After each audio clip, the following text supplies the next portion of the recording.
여러분 안녕하십니까? 감사원이 방송통신위원회와 국민권익위원회에 대한 감사를 벌이고 있는 가운데 공공기관 17곳에 대해 감사 착수를 위한 자료 제출을 요구한 것으로 확인됐습니다. 방통위와 권익위처럼 모두 전임 문재인 정부에서 임명한 기관장이나 감사, 이사가 있는 곳들이고 여당인 국민의힘이 알박기 인사라고 주장하며 사퇴를 압박하고 있는 곳들입니다. 전 정부 인사 속가내기라는 여권의 목표를 위해 감사원이 표적 감사를 벌이는 거 아니냐는 논란이 커질 전망입니다.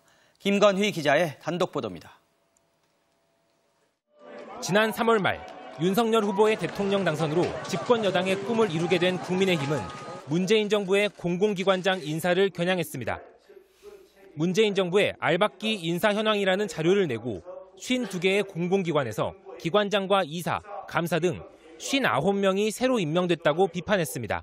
대부분은 민주당 및 문재인 정권 청와대 출신 등으로서 전문성과 무관한 본성 인사라고 평가할 수밖에 없습니다. 그런데 국민의힘이 알박기 인사로 규정한 공공기관 52곳 중 3분의 1 정도에 해당하는 기관에 대해 8월 중순부터 감사원이 감사 착수를 위한 자료 요청을 한 것으로 확인됐습니다. 인천국제공항공사, 한국공항공사, 한국마사회, 한국농어촌공사, 한국가스공사, 강원랜드 등 모두 17곳. 감사원 공공기관 감사국이 주도하고 있는 이번 감사는 정기 감사 계획에 포함된 게 아니었습니다.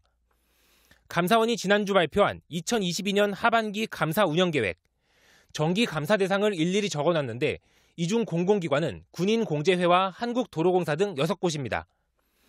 여당이 알박기 인사 사례로 지목했거나 현재 감사가 진행 중인 공공기관은 포함돼 있지 않습니다. 결국 이번 17개 공공기관에 대한 감사는 정기감사가 아닌 특정감사 형태로 진행될 걸로 보입니다.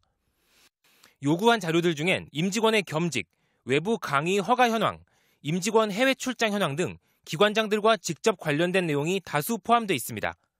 강원랜드와 한국가스공사의 경우 각각 지난 5월과 6월 감사를 받은 데 이어 다시 감사를 받게 됐습니다. 감사원이 정권의 사정보고가 되어서 여권이 그린 블랙리스트 그림대로 전방위적인 표적 감사를 진행을 하고 있습니다. 이에 대해 감사원은 지금은 자료를 제출받는 단계로 감사 대상 기관이 확정되지 않았다며 표적 감사라고 주장하는 것은 사실과 다르다고 밝혔습니다. MBC 뉴스 김건희입니다.